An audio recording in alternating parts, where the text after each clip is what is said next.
നമസ്കാരം. നമുക്ക് വായിക്കുന്ന ഭൂമിക്ക് വർണ്ണങ്ങൾ എന്ന യൂണിറ്റിലെ കാർമുകിലിന് ഗദ്യത്തിൽ ഒരു അർച്ചനാഗീതം എന്ന പാഠം പഠിക്കാം.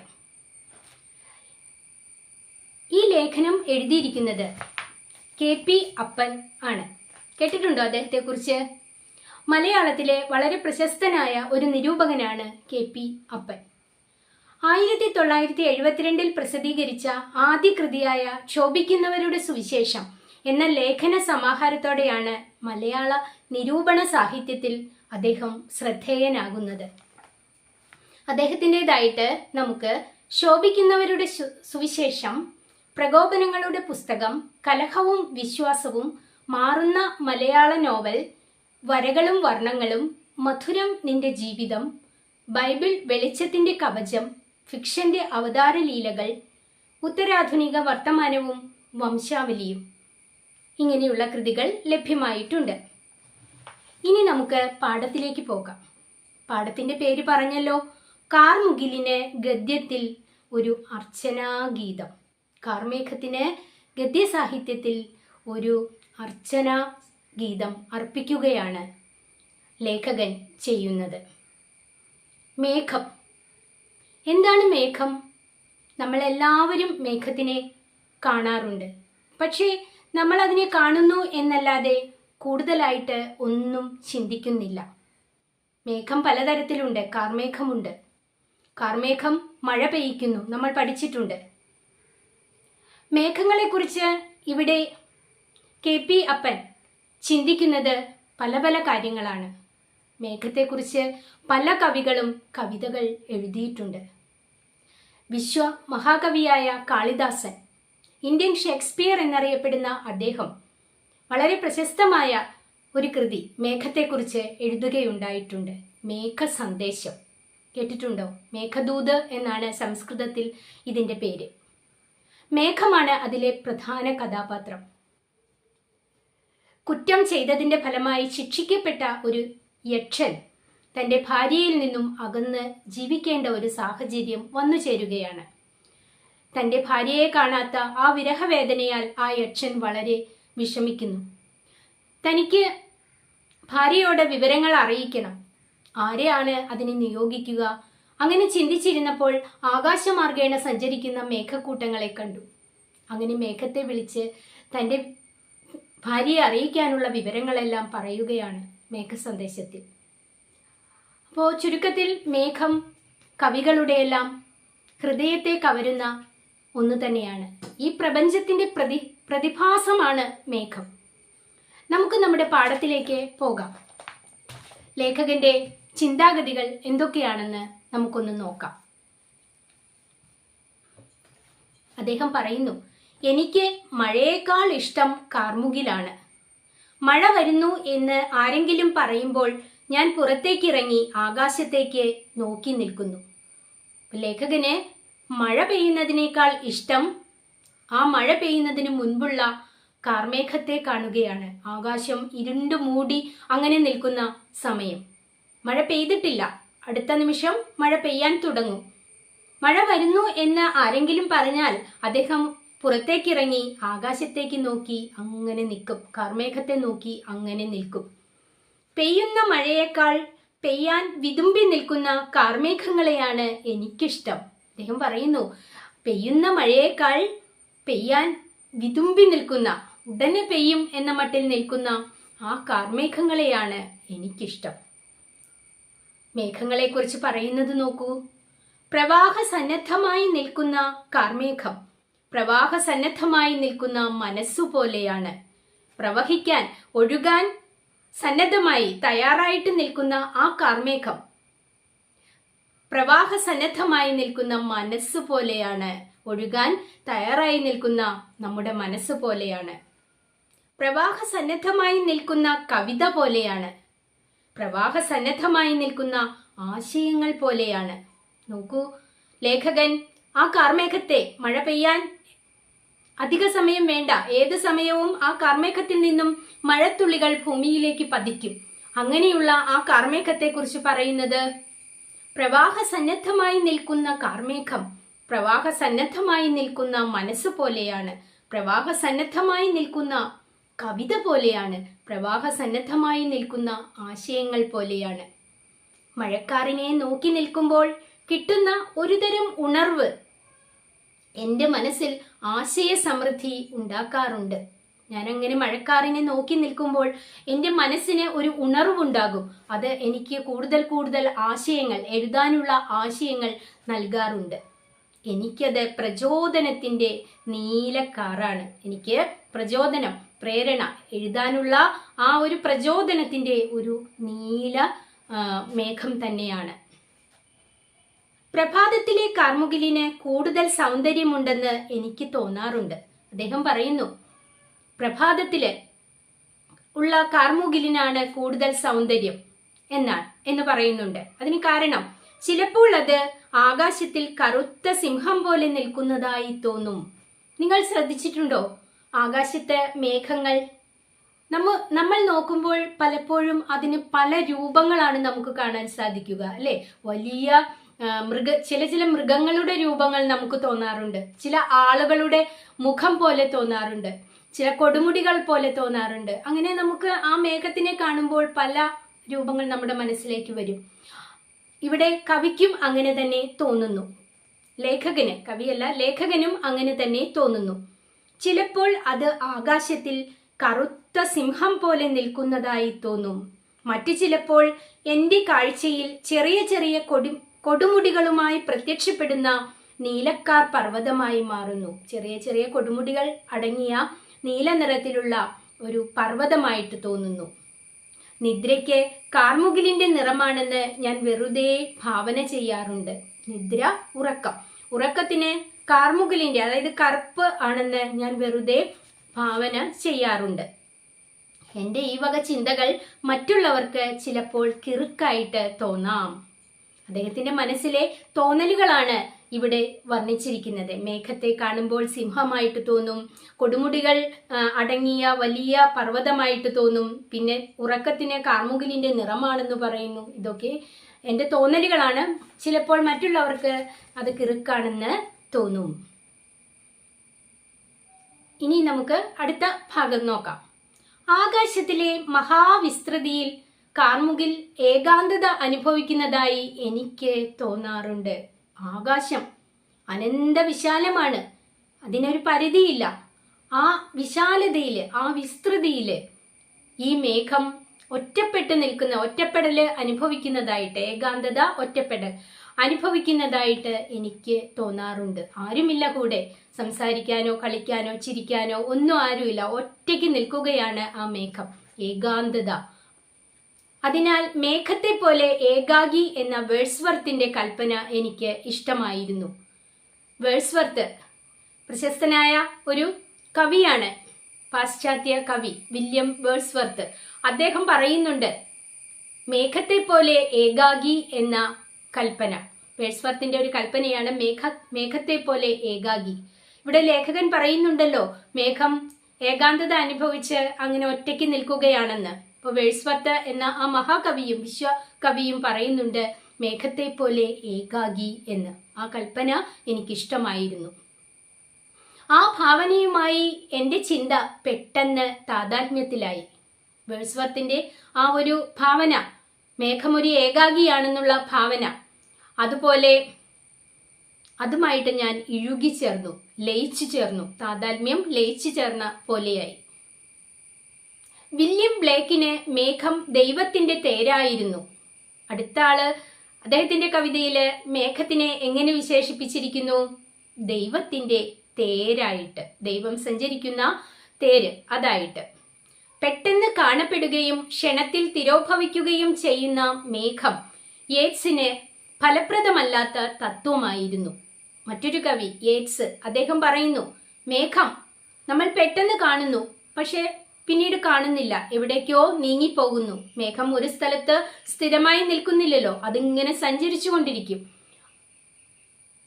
പെട്ടെന്ന് കാണപ്പെടുകയും ക്ഷണം പെട്ടെന്ന് വേഗം, ക്ഷണത്തിൽ തിരോഭവിക്കുക അപ്രത്യക്ഷമാവുകയും ചെയ്യുന്ന മേഘം യേറ്റ്സിന് ഫലപ്രദമല്ലാത്ത ഒരു തത്വമായിരുന്നു. മറ്റു ചില കാവ്യഭാവനകളിൽ മേഘങ്ങൾ സർവശക്തന്റെ തൂണുകളാണ്. ചില കവികൾ അവരുടെ കവിതകളിൽ മേഘങ്ങളെ എങ്ങനെ വിശേഷിപ്പിക്കുന്നു? സർവശക്തൻ, ഈശ്വരന്റെ തൂണുകളാണെന്ന്. സർവശക്തൻ അതിന്റെ പിന്നിൽ മറഞ്ഞിരിക്കുന്നതായിട്ടും സങ്കല്പിക്കപ്പെട്ടിരിക്കുന്നു. ആ തൂണുകളുടെ പുറകിൽ ഈശ്വരൻ മറഞ്ഞിരിക്കുന്നു എന്നും സങ്കല്പിക്കപ്പെട്ടിരിക്കുന്നു. ഇനിയും ചില കവികൾക്ക് മേഘം സ്രഷ്ടാവിന്റെ ഇരുണ്ട തേരാണ്. ചില കവികൾ അവരുടെ കവിതകളിൽ മേഘത്തെ എങ്ങനെ വിശേഷിപ്പിക്കുന്നു? സ്രഷ്ടാവിന്റെ ഇരുണ്ട തേരായിട്ട്. അത് മനുഷ്യന് അനുകൂലമായി നിൽക്കുന്നു. കാരണം ചിലപ്പോഴെങ്കിലും മേഘം കത്തിജ്വലിക്കുന്ന സൂര്യനെതിരെയുള്ള ജീവജാലങ്ങളുടെ രക്ഷാ കവചമാണ്. മേഘം മനുഷ്യനെ ചില സമയത്ത് അനുകൂലമായിട്ട്, മനുഷ്യന് പ്രയോജനപ്രദമായിട്ട് നിൽക്കുന്നു എന്നും പറയുന്നു. കാരണം സൂര്യന്റെ അത്യുഗ്രമായ ചൂട് അതിങ്ങനെ ഭൂമിയിൽ പതിച്ചുകൊണ്ടിരിക്കുകയാണ്. നമ്മൾ ആ ചൂട് വളരെയധികം അനുഭവിച്ച് ബുദ്ധിമുട്ടിക്കൊണ്ടിരിക്കുന്ന സമയത്ത് ചിലപ്പോൾ മേഘം വന്ന് സൂര്യനെ മറയ്ക്കും. അങ്ങനെ മറയ്ക്കുമ്പോൾ ഒരു തണല്, ഒരു തണുപ്പ് ഭൂമിയിൽ ഉണ്ടാകുന്നു.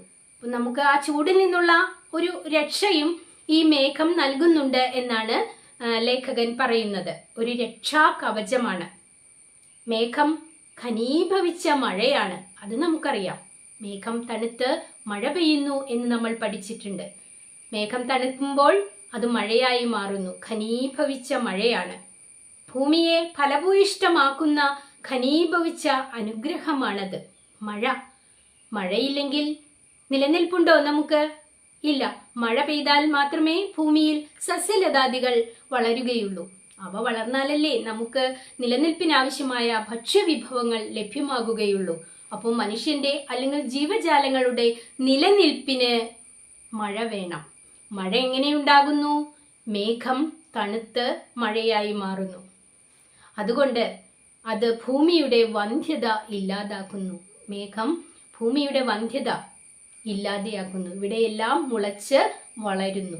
അപ്പോൾ മേഘത്തെക്കുറിച്ച് കവികൾ അവരുടെ കവിതകളിൽ പല പല കാഴ്ചപ്പാടാണ് ഇവിടെ പറഞ്ഞിരിക്കുന്നത്, അല്ലെ? അതാണ് നമ്മൾ ഇത്രയും നേരം പഠിച്ചത്. അതുപോലെ മേഘം കൊണ്ടുള്ള പ്രയോജനങ്ങളും നമ്മൾ പഠിച്ചു. ഇനിയും നമുക്ക് മേഘത്തെക്കുറിച്ച് കുറച്ച് കാര്യങ്ങൾ കൂടി മനസ്സിലാക്കാം. നമ്മൾ ഇതുവരെ ചിന്തിക്കാത്ത കുറേ കാര്യങ്ങൾ, അല്ലെ? മേഘങ്ങൾ ഉണ്ടാകുന്നതിന്റെ ദുരൂഹത ഭൂതകാല മനസ്സിന് ഒരു പ്രശ്നമായിരുന്നു. അപ്പോൾ കഴിഞ്ഞ കാലങ്ങളിൽ ശാസ്ത്രം വളരെയൊന്നും വികസിക്കാതിരുന്ന ഒരു കാലത്ത് ഈ മേഘം എങ്ങനെ ഉണ്ടാകുന്നു എന്ന് പലരും ചിന്തിച്ചിട്ടുണ്ട്. അരിസ്റ്റോഫനീസിന്റെ മേഘങ്ങൾ വായിച്ചത് ഞാൻ ഓർക്കുന്നു. അരിസ്റ്റോഫനീസ് അദ്ദേഹം എഴുതിയ മേഘങ്ങൾ എന്ന കൃതി വായിച്ചത് ഞാൻ ഓർക്കുന്നു. സോക്രട്ടീസിന്റെ ദൈവനിന്ദയെ വിമർശിക്കാനും അദ്ദേഹത്തിൻ്റെത് ന്യായരഹിതമായ വാദങ്ങളാണെന്ന് സമർത്ഥിക്കാനും വേണ്ടിയാണ് അരിസ്റ്റോഫനീസ് മേഘങ്ങൾ എന്ന കോമഡി എഴുതിയത്. അരിസ്റ്റോഫനീസ് എന്തിനു വേണ്ടിയാണ് ഈ മേഘങ്ങൾ എന്ന കൃതി, കോമഡി കൃതി എഴുതിയത്? കാരണമുണ്ട്. സോക്രട്ടീസ് കേട്ടിട്ടുണ്ടോ നിങ്ങൾ? ഒരു വലിയ ഗ്രീക്ക് തത്വചിന്തകനാണ് സോക്രട്ടീസ്. അദ്ദേഹത്തിൻ്റെതായ പല അറിവുകളും ലോകത്തിന് പകർന്നു കൊടുത്തു. പക്ഷേ അതിനുള്ള ശിക്ഷ അദ്ദേഹത്തിന് ലഭിച്ചു. അദ്ദേഹത്തെ വിഷം കൊടുത്ത് ഭരണകൂടം കൊല്ലുകയാണ് ചെയ്തത്. അപ്പൊ ഇവിടെ സോക്രട്ടീസ് പറഞ്ഞ കാര്യങ്ങൾ ആർക്കും അംഗീകരിക്കാൻ സാധിക്കുമായിരുന്നില്ല.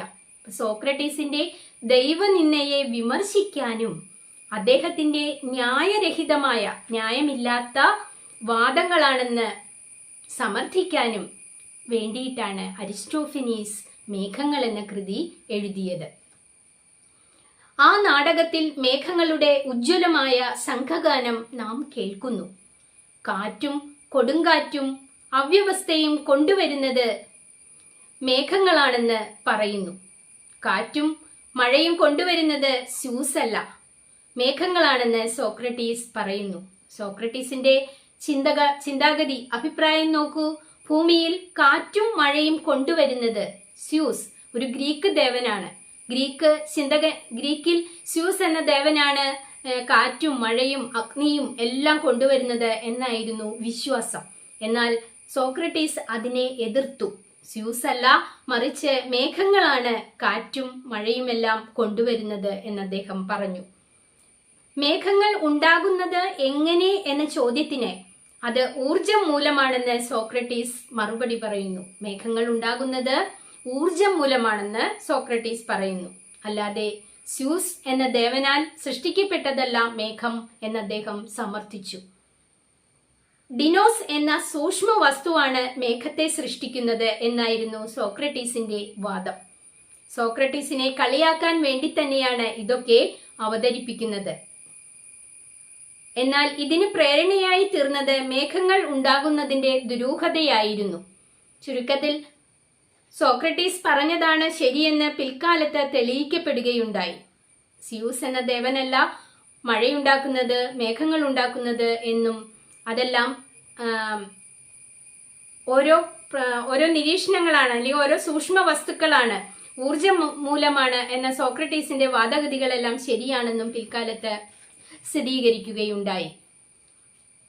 അപ്പൊ സോക്രട്ടീസിന്റെ ഇങ്ങനെയുള്ള വാദഗതികളായിരിക്കാം അക്കാലത്തെ ആ ഭരണകൂടത്തിനും അതുപോലെയുള്ള ആളുകൾക്കും അദ്ദേഹത്തെ ശത്രുവാക്കി മാറ്റിയതും അദ്ദേഹത്തെ വിഷം കൊടുത്തു കൊല്ലാൻ ഇടയാക്കിയതും.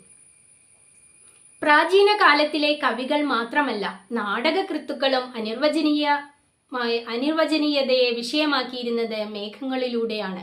അപ്പൊ കവികൾ മാത്രമല്ല, നാടകകൃത്തുക്കളും മേഘത്തെ കഥാപാത്രമായിട്ട് ചിത്രീകരിച്ചിരുന്നു. ഞാൻ ആദ്യമേ പറഞ്ഞല്ലോ, കാളിദാസന്റെ മേഘദൂത്, അതിലെ പ്രധാന കഥാപാത്രം മേഘം തന്നെയാണ്. മേഘങ്ങളുടെ വരവും പോക്കും മനുഷ്യബോധത്തിന് ആണെന്ന ചിന്ത ബൈബിളിലുണ്ട്. അപ്പോൾ ഇനി ലേഖകൻ ആ ഒരു ബൈബിളിലേക്ക് പോവുകയാണ്, വേദപുസ്തകത്തിലേക്ക്, ക്രിസ്തീയ വേദപുസ്തകത്തിലെ ആശയങ്ങളിലേക്ക് പോവുകയാണ്. മേഘങ്ങളെക്കുറിച്ച് ബൈബിളിൽ എന്താണ് പറഞ്ഞിരിക്കുന്നതെന്ന് നമുക്ക് നോക്കാം. മേഘങ്ങളുടെ വരവും പോക്കും മനുഷ്യബോധത്തിന് അജ്ഞാതമാണെന്ന ചിന്ത ബൈബിളിലുണ്ട്. മനുഷ്യന് മനസ്സിലാക്കാൻ സാധിക്കുകയില്ല എന്ന ഒരു ചിന്ത. അത്ഭുതകരങ്ങളായ വചനങ്ങളാണ് മേഘത്തെക്കുറിച്ച് വേദപുസ്തകത്തിലുള്ളത്. മേഘത്തെക്കുറിച്ച് ഒരുപാട് വചനങ്ങൾ, വാക്യങ്ങൾ വേദപുസ്തകത്തിലുണ്ട്. എന്താണെന്ന് നമുക്കൊന്ന് നോക്കാം. മേഘങ്ങൾ ആകാശത്ത് പെട്ടെന്ന് കാണപ്പെടുകയും അതിവേഗം തിരോഭവിക്കുകയും ചെയ്യുന്നു. പെട്ടെന്ന് കാണുന്നു, പെട്ടെന്ന് മറയുന്നു. തിരോഭവിക്കുക, മറയുക. അതിനാൽ വേദപുസ്തകത്തിൽ മേഘം അനിത്യതയുടെ പ്രതീകമായി കടന്നു വരുന്നു. വേദപുസ്തകത്തിൽ മേഘം അനിത്യത, നിത്യമായിട്ട് ഇല്ലാത്തത്, അത് പെട്ടെന്ന് ആകാശത്ത് കാണുന്നു, അതുപോലെ പെട്ടെന്ന് മറഞ്ഞു പോകുന്നു. അതുകൊണ്ട് വേദപുസ്തകത്തിൽ മേഘം അനിത്യതയുടെ, നിത്യത അല്ലാത്തതിന്റെ ഒരു പ്രതീകം, പ്രതിബിംബമായിട്ട് കടന്നു വരുന്നു. ചിലപ്പോൾ അത് കഷ്ടതയുടെ അടയാളമാണ്. വാർദ്ധക്യത്തിന്റെ അടയാളമായും മേഘം ഭാവന ചെയ്തിട്ടുണ്ട്. കഷ്ടതയുടെയും വാർദ്ധക്യത്തിന്റെയും അടയാളമായിട്ട് കാണപ്പെടുന്നുണ്ട്. മേഘങ്ങളിൽ മഴവെള്ളം നിറച്ചിരിക്കുന്നു എന്ന് ഇയ്യോബിന്റെ പുസ്തകത്തിൽ പറയുന്നുണ്ട്. ബൈബിളിലെ ഒരു ഭാഗമാണ് ഇയ്യോബിന്റെ പുസ്തകം. അതിൽ പറയുന്നു മേഘങ്ങളിൽ മഴവെള്ളം നിറച്ചു വച്ചിരിക്കുന്നു എന്ന്. ഔന്നിത്യത്തിന്റെ അടയാളമായും മേഘം പ്രത്യക്ഷപ്പെടുന്നുണ്ട്. ഉയർച്ചയുടെ ഔന്നിത്യം, ഉയർച്ച, ഉന്നതി, അതിന്റെ ഒരു അടയാളമായും ബൈബിളിൽ മേഘം പ്രത്യക്ഷപ്പെടുന്നുണ്ട്. ചില സന്ദർഭങ്ങളിൽ സമുദ്രത്തിന്റെ വസ്ത്രമായി മേഘങ്ങൾ കൽപ്പന ചെയ്യപ്പെടുന്നത് കാണാം. സമുദ്രത്തിന്റെ വസ്ത്രമായിട്ട് മേഘങ്ങൾ യോഗാത്മക തലങ്ങളിൽ വിശദീകരിക്കപ്പെടുന്ന ഒരുപാട് സന്ദർഭങ്ങൾ വേദപുസ്തകത്തിൽ നമുക്ക് കാണാം. പുറപ്പാട് പുസ്തകത്തിൽ മേഘം ദൈവത്തിന്റെ സാന്നിധ്യത്തെ ധ്വനിപ്പിക്കുന്നു. പുറപ്പാടെന്ന പുസ്തകം, വേദപുസ്തകത്തിലെ മേഘം ദൈവത്തിന്റെ പുറപ്പാട്, ദൈവം എഴുന്നള്ളുന്നതിന്റെ മുന്നോടി എന്ന് കാണിക്കുന്നു. ദൈവത്തെ ജനങ്ങളിൽ നിന്ന് മേഘം മറച്ചു പിടിക്കുന്നു എന്നും ഭാവന ചെയ്യുന്നു. മേഘം ദൈവത്തെ ജനങ്ങളിൽ നിന്ന്, മനുഷ്യരിൽ നിന്ന് മറച്ചു പിടിക്കുന്നു. മേഘങ്ങൾ യഹോവയുടെ രഥമാണെന്ന് പറയുന്നു. മിശിഹായും അവന്റെ ഭക്തന്മാരും മേഘത്തിലൂടെ സ്വർഗത്തിലേക്ക് പ്രവേശിക്കുന്നു എന്ന കൽപ്പനയും ബൈബിളിൽ കാണാം. അപ്പോ യഹോവയുടെ രഥമാണ് മിശിഹായും അവന്റെ ഭക്തന്മാരും മേഘത്തിലൂടെ ആ രഥത്തിൽ കയറി സ്വർഗത്തിലേക്ക് പ്രവേശിക്കുന്നു എന്ന കൽപ്പനയും നമുക്ക് ബൈബിളിൽ കാണാൻ സാധിക്കും. അപ്പോൾ ബൈബിളിൽ മേഘത്തെക്കുറിച്ച് പറഞ്ഞിരിക്കുന്ന കാര്യങ്ങൾ എന്തെല്ലാം എന്നൊരു ചോദ്യം നമുക്കിവിടെ പ്രസക്തമാണ്. അതിന്റെ ഉത്തരം കൃത്യമായിട്ട് ആ പാഠപുസ്തകത്തിൽ തന്നെ ഉണ്ട്. പി കുഞ്ഞിരാമൻ നായർ, മലയാളത്തിന്റെ ഒരു കവിയാണ്. പി കുഞ്ഞിരാമൻ നായർ വർഷമേഘത്തിന്റെ പാട്ട് കേൾക്കുന്നത് എന്റെ ഓർമ്മയിൽ വരുന്നു. പി കുഞ്ഞിരാമൻ നായർ വർഷമേഘം, മഴ പെയ്യാൻ പോകുന്ന ആ കാർമേഘത്തിന്റെ പാട്ട് കേൾക്കുന്നത് എന്റെ ഓർമ്മയിൽ വരുന്നു. അദ്ദേഹത്തിന്റെ കർക്കടക മാരിമേഘം വരുന്നു എന്ന് തുടങ്ങുന്ന വരികളും എന്റെ മനസ്സിലേക്ക് കടന്നു വരുന്നു. മഴയ്ക്ക് മുമ്പുള്ള കാർമുകിലിനെ നോക്കി നിൽക്കുമ്പോൾ ഇത്തരം ഒരുപാട് ആശയങ്ങളും കാവ്യഭാഗങ്ങളും എന്റെ മനസ്സിലൂടെ കടന്നു പോകാറുണ്ട്. നമ്മൾ ഈ പാഠത്തിന്റെ ആദ്യം അത് തന്നെയാണ് പഠിച്ചത്. ലേഖകൻ പറയുന്നു, മഴയേക്കാൾ ഇഷ്ടം മഴ പെയ്യുന്നതിന് മുമ്പുള്ള കാർമേഘത്തെ കാണുന്നതാണെന്ന്, കാർമുകിലിനെ കാണുന്നതാണെന്ന്. അങ്ങനെ അത് കണ്ടുകൊണ്ട് നിൽക്കുമ്പോൾ അദ്ദേഹത്തിന്റെ മനസ്സിലേക്ക് പലവിധ ചിന്തകളും ഓർമ്മകളും കടന്നു വരുന്നു. അത് അദ്ദേഹത്തിന് പുതിയ ആശയങ്ങൾ നൽകുന്നു. കവിത എഴുതാൻ, കഥ എഴുതാൻ, അല്ലെങ്കിൽ അതുപോലെ എഴുതാനുള്ള ഒരു പ്രചോദനം നൽകുന്നു എന്നാണ് അദ്ദേഹം പറയുന്നത്. അപ്പൊ മഴയ്ക്ക് മുമ്പുള്ള ആ കാർമുകിലിനെ നോക്കി നിൽക്കുമ്പോൾ ഇത്തരം ഒരുപാട് ആശയങ്ങളും കാവ്യഭാഗങ്ങളും എൻ്റെ മനസ്സിലൂടെ കടന്നു പോകാറുണ്ട്. ഇത് കാർമുകിലിനെ കുറിച്ചുള്ള ഒരു അർച്ചനാ ലേഖനം മാത്രമല്ല. ഈ പാഠത്തിന്റെ പേര് അതാണല്ലോ, കാർമുകിലിന് ഗദ്യത്തിലുള്ള ഒരു അർച്ചനാ ഗീതമെന്ന്. കാർമുകിലിന് വേണ്ടിയിട്ടുള്ള, കാർമുകിലിനെ അർപ്പിച്ച് കൈകൾ കൂപ്പിക്കൊണ്ട് നിൽക്കുന്ന ഒരു അർച്ചനാ ഗീതം, ഒരു പാട്ട് അല്ല, ഒരു ലേഖനം അല്ല. മാത്രമല്ല, കാർമുകിലിനെ കുറിച്ചുള്ള എൻ്റെ കിറുക്കുകൾ കൂടിയാണ്. കാർമുകിലിന് വേണ്ടിയിട്ടുള്ള ഒരു അർച്ചനാ ഗീതം മാത്രമല്ല, പിന്നെയോ എൻ്റെ കിറുക്കുകൾ കൂടിയാണ് എന്ന് പറഞ്ഞ് ലേഖകൻ ഈ ഭാഗം ഇവിടെ അവസാനിപ്പിക്കുകയാണ്. പ്രകോപനങ്ങളുടെ പുസ്തകം എന്ന കൃതിയിൽ നിന്നും എടുത്തിട്ടുള്ളതാണ് ഈ ലേഖനം. മേഘത്തെ നമ്മൾ പല രീതിയിൽ കണ്ടു, മനസ്സിലാക്കി, പഠിച്ചു. അപ്പോൾ നിങ്ങളെൻ്റെ ക്ലാസ് നിങ്ങൾക്ക് ഇഷ്ടമായിട്ടുണ്ടാകുമെന്ന് വിചാരിക്കുന്നു. ഞാൻ ആദ്യം പറയാൻ മറന്നുപോയി, എല്ലാവരും എൻ്റെ ചാനൽ ഒന്ന് സബ്സ്ക്രൈബ് ചെയ്യണം, ലൈക്ക് ചെയ്യണം, കമൻറ്റുകളും ഇടണം. കമൻറ്റുകൾ ഇടാൻ പറയുന്നത് അതിലെന്തെങ്കിലും നല്ലതാണെങ്കിലും അതുപോലെ മോശമാണെങ്കിലും നിങ്ങൾക്ക് അഭിപ്രായങ്ങൾ എഴുതിയിടാം. അത് എനിക്ക് പരിഹരിക്കാനും പറ്റും. മോശമായ എന്തെങ്കിലും ആണെങ്കിൽ എനിക്കത് പരിഹരിച്ചെടുക്കാനും സാധിക്കും. അപ്പോൾ എല്ലാവരും എന്നോട് സഹകരിക്കുക. നമുക്ക് ഇതിൻ്റെ ചോദ്യ ഉത്തരങ്ങളുമായിട്ട് അടുത്ത ക്ലാസ്സിൽ കാണാം. അതുവരെ